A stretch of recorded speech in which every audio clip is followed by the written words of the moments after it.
everybody. I'm TT in your midday, 10 a.m. to 3 p.m. on iPower 92.1. Thank you all for joining us today. And this is Flo-Rida. Can we make some noise for Flo-Rida?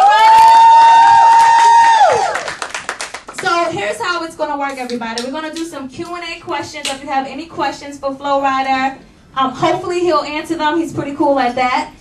He's also going to perform and do like a snippet of something over his upcoming album and whatnot. You want to take the floor and focus this up? Yeah, most definitely. I want to thank y'all for coming out here. Definitely show me some support. Without y'all, this definitely wouldn't be possible.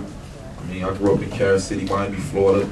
Unfortunate, but thanks to the mom I had keeping me focused, keeping me with my eye on the prize. I definitely didn't look to the right, didn't look to the left. I just put the man above first, and now here it is. I'm blessed to have my first album out, mail on Sunday. I just want to thank y'all for y'all support. All right. Got the apple bottom jeans, with the fur. Any questions? Questions? Anybody want to kick off the first question? All right, since everybody's acting shy on ITV. Oh, go ahead. You don't have to tell your age, but as I'm 28 years old. Okay. As a young artist, Talking to my baby. As a young artist, African American, what would you say to young brothers such as my son, who's 16, coming out? What kind of advice would you give to him as someone out in the field and just having a lot of things come at you at one time? As far as what, like you trying to do music or something like that? Just life advice. And from a young man. Definitely. I was inspired always by my mom. She always been inspired by your mom. She sounded like a wonderful lady. At the same time, you always want to stay focused on things that's positive. If you believe in a dream, you definitely could succeed at it. Because I always wanted to do either play basketball or this music thing. But you have to make a choice. It's great to make a choice early on, so you'll have the skills needed. So when the time and chance come, it's a lot of struggle, grinding, hard work, but it's always worth it. No pain, no gain. So definitely, whatever you want to do, the sky's the limit. All right. Any other questions? Thank you for your question. By the way, what's your name?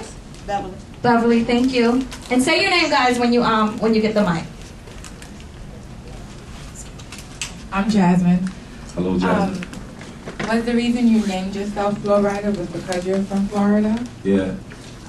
Yeah, I named myself Flo-Rida, and I wasn't always used to someone calling me by my nickname. I was always like my mom, the birth given name. But being an artist, you have to come up with a name, and I broke Florida in half.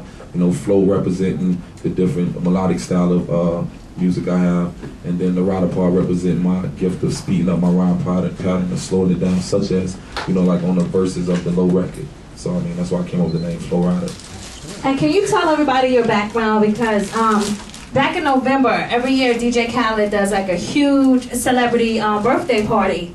And Flo-Rida was actually on stage performing, and I'm like, who is this guy? He's all cut up, he had the shirt off, tattoo right here in the back. Can you show them what I'm talking about? Don't be shy. Come on, Flo. Yeah.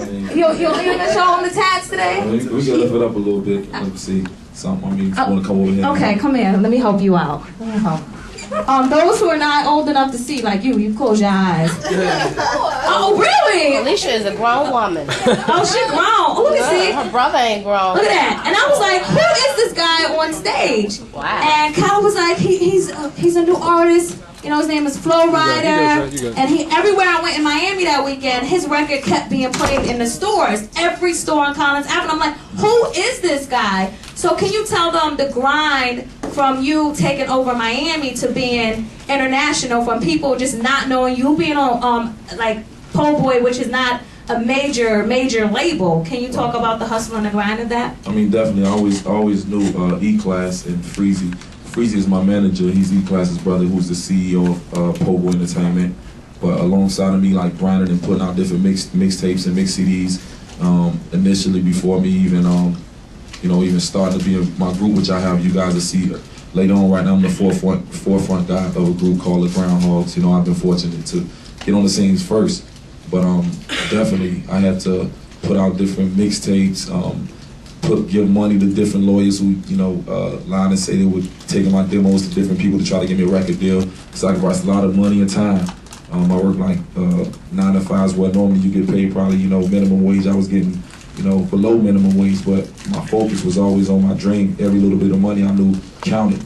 At the same time, I was fortunate to work with Rick Ross.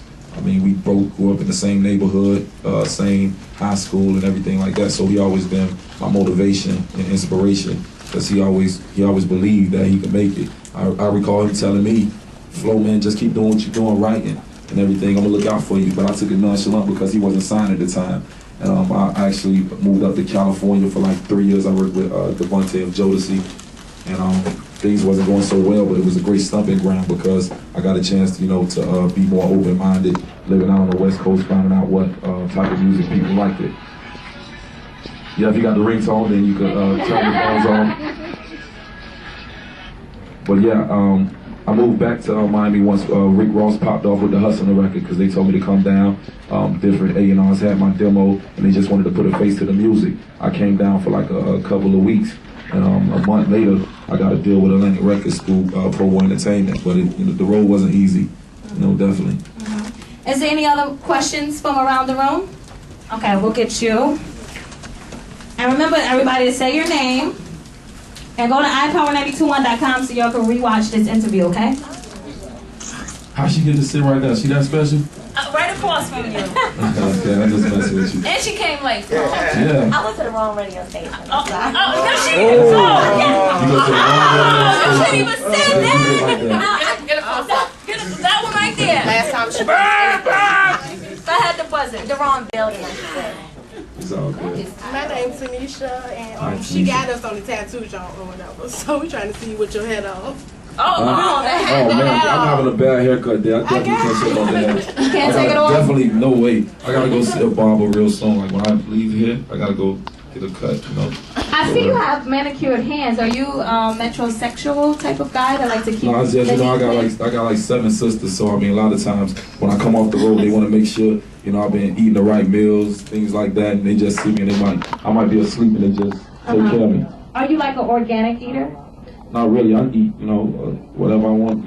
I don't have no type of diet plan or something like that. I just eat. Wow, you're so in shape, isn't he, ladies? Like your skin looks very healthy and you're all cut and whatnot. No steroids or anything like that. Not at all. Okay. Right. Don't act like y'all don't listen to the show, okay? All right. Any more questions for Flo-Rida? No, everybody's acting shy. No more questions. So I gotta ask you: are you single? Definitely single. Ooh, are you on a prowl? No, I'm not on the prowl. But shout out to Trina. What type of woman do you look for? Definitely, a woman who believes in herself, has dreams, goals, aspirations, and first and foremost, put the man above first. So at the same time, if someone believes in herself, it's all good. Okay, and tell everybody the name of your album and. Mail on Sunday is the name of the album. I named this album Mail on Sunday. If anyone paid attention, like the first single I initially put out was called Birthday. It was saying, I don't want no cake on my birthday, I want my cake every day. And it's been the inspiration to the name of the album. Normally here in the States we get our mail like 6 days a week, but I felt like this was special delivery for the fans for the fact that it's my first album, and whatever your prized possessions may be, it's just motivating you to get that every day, not just the normal. Okay. And what do you want people to get from your album when they purchase it? What are they gonna feel? What's the vibe of it? Definitely, I love music. I mean, I have some party joints on there. I have some real joints on there, such as this song I have called All My Life, when it talks about the struggle of me, becoming an artist, to me celebrating the fact that I have a record deal, and I have, sold a lot of records. I mean, different ringtones and things like that. I have a song on there with Lil Wayne, Rick Ross, Birdman, Timbaland, the joint Elevator. So I've been blessed to have like some of these, star-studded names on the album. I'm definitely not taking it for granted. And I got my next album coming out real soon. I don't have a name for it, but it's coming out in December. So y'all look forward to that. Look forward to Flo-Rida doing some acting real soon, clothing line, things like that. I'm taking advantage of all that. Is there any other questions? Any more questions?